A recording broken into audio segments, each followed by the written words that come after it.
Allô? C'est moi. C'est moi à qui? Moi, Marina. Oh oh! Eh bien, ma chère Marina, bon sang de bonsoir à ça. Heureusement que vous me rappelez. Parce que... Parce que voyez-vous que votre coup de téléphone, il vient tout simplement de me sauver la vie. Voyez-vous ça? Et cette tentative de meurtre à l'encontre d'un grand écrivain, dans une semaine Grand Prix de l'Académie française, on pourrait le savoir de la part de qui? À ce qu'il paraît d'une certaine Olga Volga. Parce qu'Olga Volga, elle serait déjà chez vous? En vérité, je suis très étonnée, car il était prévu que cette chère enfant, elle ne vienne à Paris que dans quelques semaines. Tiens donc, Marina, cette petite pétroleuse d'Olga Volga, il faut donc que vous la connaissiez. Sans doute. Comment ça, sans doute? Oui, je la connais. Et d'ailleurs... Oui, et d'ailleurs? Non, rien. Comment ça, Marina? Non, rien. Alors, vous qui êtes, paraît-il, si proche du gouffre, c'est maintenant qu'il faut tout me dire et qu'il faut même tout m'avouer. Franchement, c'est que pour finir, pour tout et d'ailleurs tout comme pour rien, je vous le dis qu'avec moi, vous n'en avez que depuis trop longtemps le goût des cachotteries. C'est que... C'est que... En revoilà encore un de ces petits arrangements que vous allez nous faire avec la vérité, c'est ça, n'est-ce pas? Oui, il se peut. Ou pas. Mais dites-moi, Marina, Oui, mon cher Léon? cette chère Olga Volga qui vient de me menacer de me faire la peau, par hasard, elle ne serait pas ce joyeux Plop-Plop Makarov dont vous m'avez tout à l'heure promis la joyeuse, mais néanmoins percutante visite? Bien entendu que non. Oh oh, de ça en êtes-vous aussi convaincu que ça, Marina, car, tout de même, cette pétillante et même très pétulante enfant, comme je ne peux que vous le redire, elle vient tout simplement de me menacer, de m'envoyer ad patres sans autre forme de procès. En vérité, je continue de le croire que c'est la providentielle sonnerie de votre téléphone qui, par chance, vient de la dissuader d'y venir. N'y pensez plus. À ça que mademoiselle Volga, elle veut vous faire la peau, mon cher Léon. Je vous l'affirme, et même aussi que je peux vous le jurer, que d'elle, vous n'avez absolument rien à craindre. D'ailleurs, ni maintenant, ni à un autre moment. De ça, de vous à moi. Et encore une fois, en êtes-vous vraiment si sûre, Marina? Oh que oui, que j'en suis certaine. Et puis quand même, que je suis bien placée pour le savoir. Parce que... Parce que... Hélas, Marina, c'est déjà que vous y revenez une fois de plus à vos petits et grands secrets. Mais bon, je le veux bien de vous faire confiance. D'ailleurs, je ne crois pas que je puisse faire autrement, n'est-ce pas? Dites-moi, Je vous écoute, mon cher ami. c'est quoi? Oui, c'est quoi ce que vous avez voulu insinuer tout à l'heure avec ce... Eh bien alors, gare au tonnerre qui sonnera à votre porte quand l'éclair de cette lanterne, il voudra les illuminer les derniers ultimes jours de votre vie. Allons, mon Léon, mon cher Léon, mon très cher Léon, comme si tout à l'heure vous ne l'aviez pas compris, ce que je voulais vous faire comprendre, sans avoir jamais besoin de vous le dire. Ainsi donc, Oui, et vous êtes sur cette affaire, comme qui dirait, catégorique, n'est-ce pas? oui encore. Dites-moi, Léon, Oui, ma chère Marina? n'est-ce pas qu'elle est belle, notre Olga? En vérité, il y a comme... Elle est belle que c'est juste à tomber par terre. Et tiens, Mais c'est aussi que je la trouve un peu trop... communiste, c'est ça? Eh ben oui, tout de même que oui. Ça lui passera. J'en doute. Pas quand elle va pouvoir les lire, les archives de la Stasi. Ça, c'est vraiment ce que vous voulez, ma chère Marina.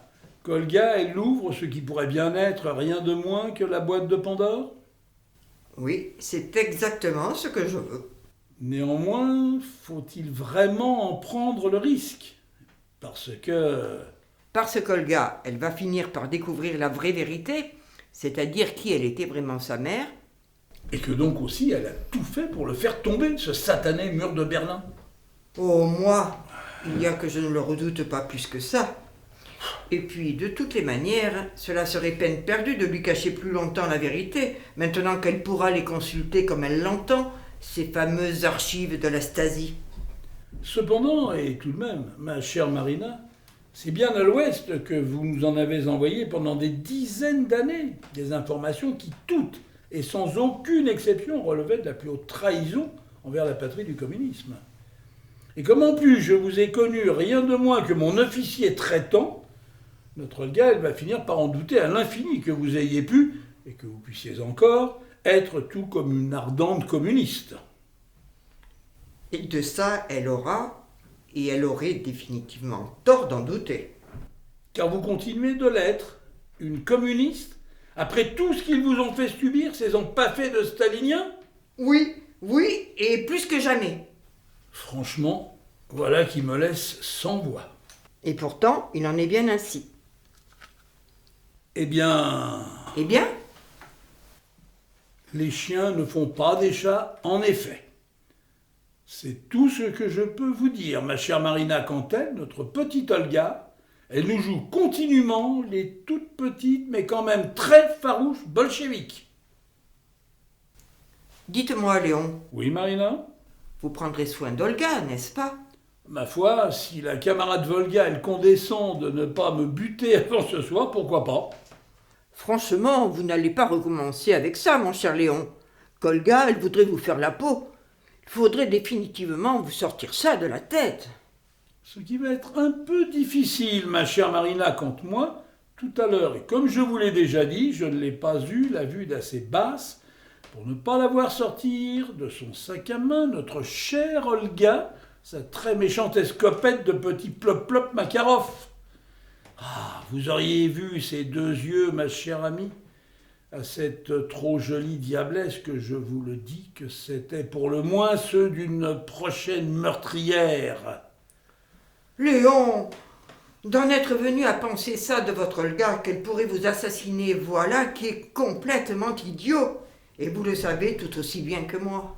Sauf que moi, et maintenant que vous m'avez dit ça, c'est quand même déjà que j'y repense à ce que cette belle enfant, elle est décidément très remontée contre moi. Autant vous dire que ça me fait froid, et même très froid dans le dos. Tout ça, ça n'a cependant aucun sens. Peut-être que oui, mais c'est comme ça quand je n'arrive pas à me sortir ça de la tête. Léon, Oui, Marina. au lieu de sottement gamberger comme l'idiot de demeurer que vous vous obstinez à l'être, notre Olga, passez-la moi, je vais lui parler. Hélas, il y a que ce n'est pas possible pour l'instant. Parce que, Elle est allée fumer une clope dans la rue. Léon, ça si biche, vous feriez mieux d'aller le lui dire qu'elle la fumera plus tard. Parce que, et tout de même, Léon, mon bon ami de Léon, le sait-on jamais, il vaudrait peut-être mieux en effet que je lui dise à notre Olga qu'elle n'est pas obligée de la faire, cette belle connerie de le crever un moment ou à un autre, son écrivain de père. Oh oh. Ma foi, dit comme ça qu'il y a maintenant le feu au lac, Olga, pardi que je vais aller nous la chercher, ma chère Marina. Et ce, 2 fois plutôt qu'une. Mademoiselle Volga? Un instant, s'il vous plaît, monsieur l'empereur. Laissez-moi juste le temps de finir ma cigarette et je suis à vous. C'est que ce n'est vraiment pas le moment de fumer, mademoiselle Volga. Il y a quelqu'un qui veut vous parler au téléphone. Qui est-ce? Quelqu'un que vous connaissez très bien, semble-t-il. C'est important? Ma foi, il se pourrait bien que oui. J'arrive. Un instant, Marina. Elle arrive. Très bien, je ne quitte pas. Allô? Allô? Ça a raccroché, c'est ça? Oui, en effet. Dommage, c'était important, en vérité, pour vous, tout comme pour moi. Dites-moi, Olga, Oui, monsieur l'empereur. avant que vous ne me dézinguiez avant longtemps, à coup de pétard, il y a que j'aimerais vous raconter une petite histoire. Une de celles d'histoires qui, à vous, pourrait vous donner de l'émotion et qui, à moi, pourrait me permettre de, n'est-ce pas, peut-être rester en vie. Qui serait? Qu'un gamin de 15 ans, en 1942, Il te course les rats de et dans Varsovie. Il vit dans le ghetto, cet enfant? Parfois que oui, parfois que non. Juif? Parfois que oui, parfois que non. Ce qui veut dire? Que son père est polonais et que sa mère, elle était française. Était? Oui, était. Cette mère, de quoi est-elle morte? Le savez-vous, monsieur l'empereur? Oui, je le sais. Et donc? Il y a que cette chère femme, elle commence par se prendre un tout petit vicieux de petit shrapnel allemand dans sa poitrine de mère le 10 jours du 2 septembre 1939. Donc le lendemain de l'invasion de la Pologne par les nazis, c'est ça? Exactement. Cependant, de cet éclat d'obus, elle n'en meurt pas tout de suite. C'est ça aussi que je me dois comprendre, n'est-ce pas? En effet, quand cette malheureuse mère, elle va avoir droit à cette rémission de 2 petites semaines qui va seulement lui permettre de se prendre sur son lit d'hôpital une guillerette rafale de mitraillette dans le ventre le 18 septembre. De la part de qui cette fois-ci? Dites-le moi. De la part d'un brave pitre de Tovarich qui lui n'a qu'une seule idée en tête, qui est de se partager la Pologne avec son compère Bosch de Bamboche. Sans doute, Olga, que c'était là, en effet, et parmi beaucoup d'autres aussi, un brillant effet du pacte germano-soviétique.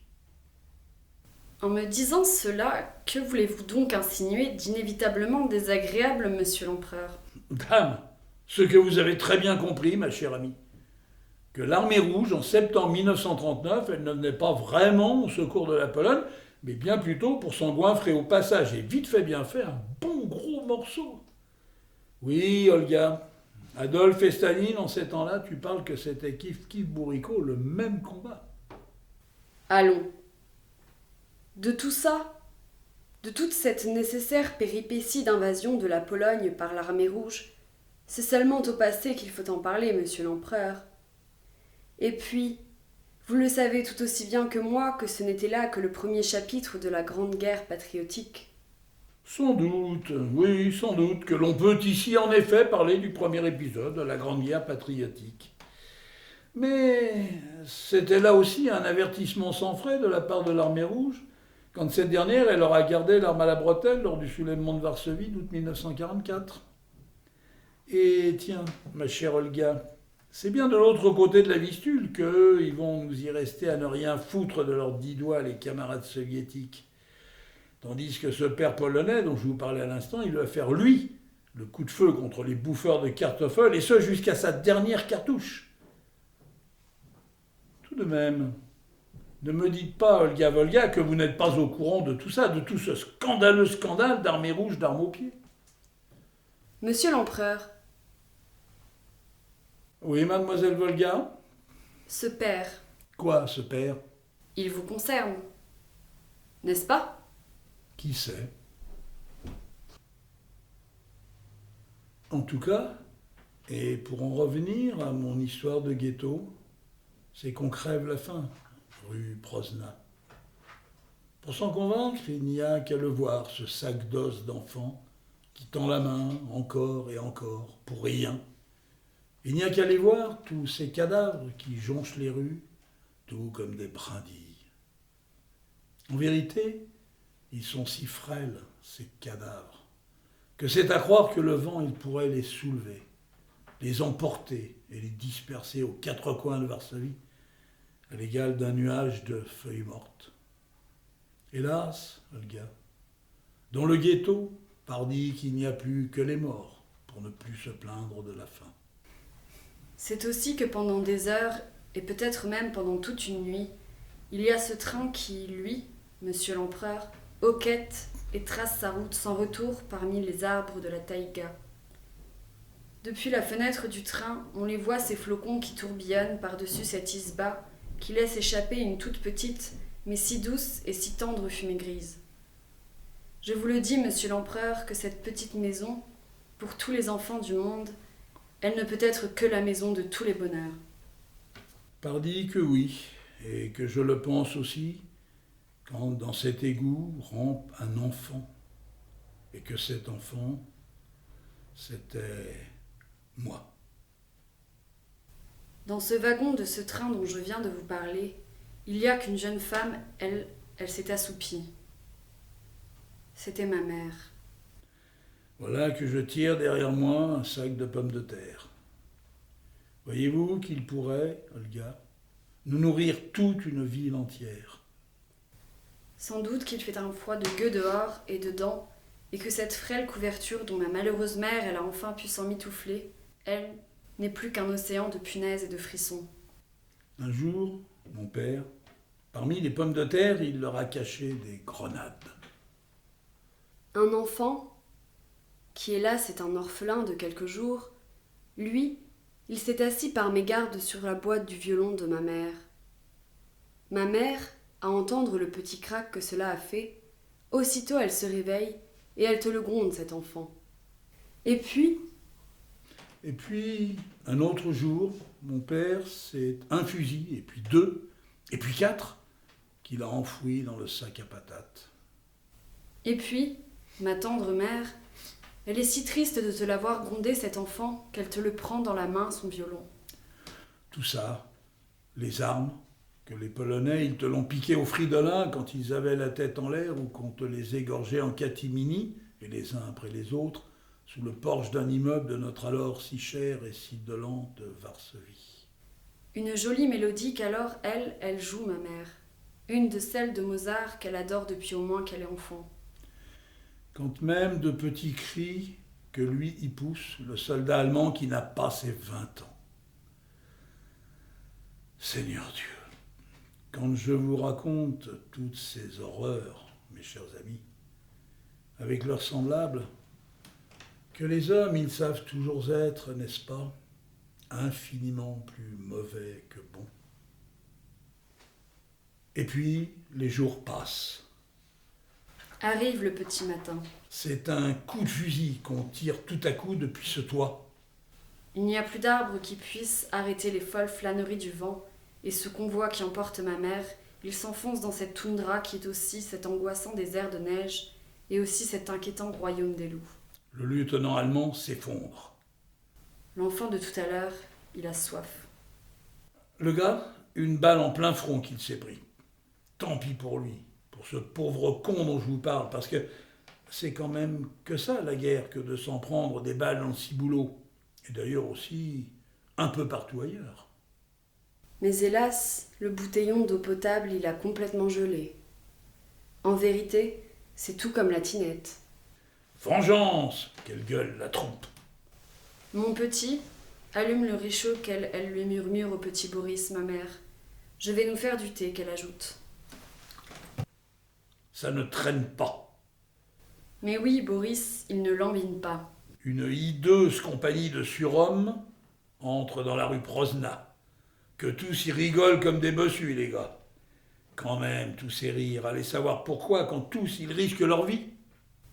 Et comme il est pressé de boire quelque chose de chaud, le petit moujik, il craque une allumette sous ce tout petit rikiki de réchaud de fonte noire qu'il y a devant lui. Un autre coup de fusil qu'on tire tout à coup depuis ce toit. Le petit papier qu'il y a sous le petit bois qui est sous le charbon, il s'enflamme. Et tandis qu'il grignote un petit morceau de pain d'épices, l'enfant Boris, lui, c'est comme du feu qu'il a dans les yeux. Un colonel vert de gris s'effondre. Une balle dans le ventre qu'il s'est pris. La glace qu'il y a dans le poêlon dessus le réchaud, voilà qu'enfin elles fond. Mais c'est seulement tout doucement qu'elles font. Ivre de rage et de rancune, et même que c'est de la vengeance, très vite l'imbécile tudesque soldatesse, elle se rue dans la rue. Et pour faire quoi ça, de se ruer dans la rue? Tout seulement pour se mettre à la seule poursuite du vent. Et tiens, pardi, qu'ici et ailleurs, tu parles qu'avec ces cons de bourreaux, que c'est partout que dans la rue Prozna, on le sait très bien y jouer avec eux à cache-tampon. Et aussi tout comme Amstramgram, pique et collégramme. Une belle et bonne poignée de feuilles de thé, et c'est déjà que des fumerolles, elles chatouillent la stupeur désespérée des passagers du soviétique wagon. Les imbéciles. Les bienheureux. Quand ils ne sont plus que des torches illuminant la rue Prozna de leurs vareuses inondées d'essence, ou des parfois émasculés par les éclats de ces grenades lancées par les mains de ces sous-hommes, Des sous-hommes qui, eux, tous, osent donc tenir tête à ces surhommes, qui, en vérité, et en fait de surhommes, n'auront jamais été que des bêtes sauvages. Quand ils se partagent enfin un thé délicieux, mais de misère, qui tout doucement infuse depuis dedans le cœur de ce qui n'est qu'après tout qu'un tout petit minuscule croquignolé samovar de hasard. Mais bon, c'est qu'elle est par trop coriace, cette armée en haillons. Et qu'à Boris, on veut lui chipper son petit moignon de pain d'épices. Alors, on rameute un char d'assaut, et puis 2, et puis 3. Tandis que le petit Boris à cheveux blonds, il se réfugie dans les girons de ma mère, qui elle est toujours et encore cette très belle violoniste. Le canon du premier char, lui, il tire. Boris, lui, il bâille. Presque aussitôt, une façade s'effondre. Dans ses cheveux ébouriffés, ma mère, alors, elle passe sa main. Des soldats, ces orpailleurs de la mort, eux, ils nous ratissent aussitôt les décombres. Grâce à cette caresse de soie, doucement l'enfant, bientôt il s'endort. Et doucement, c'est bientôt qu'un grand nombre de soldats, ils s'affaissent sur eux-mêmes. Tout vaincu qu'il est par la faim et le sommeil. Tous, Goliaths abattus qu'ils sont par ces snipers faméliques, qui ne pensaient être jusqu'à aujourd'hui que de la vermine, à peine bonne à écraser de la pointe du pied.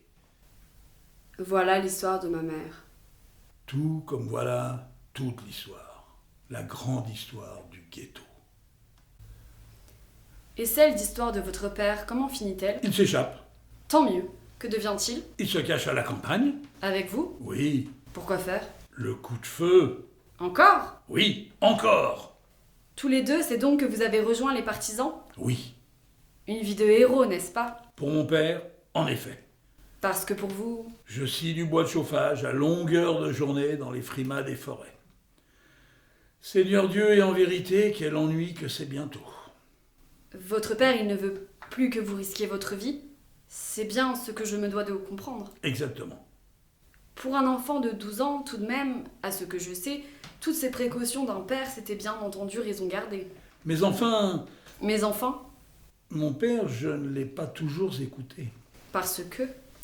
Il y a que je porte des messages Tiens donc, et que je me renseigne. donc vous prenez des risques.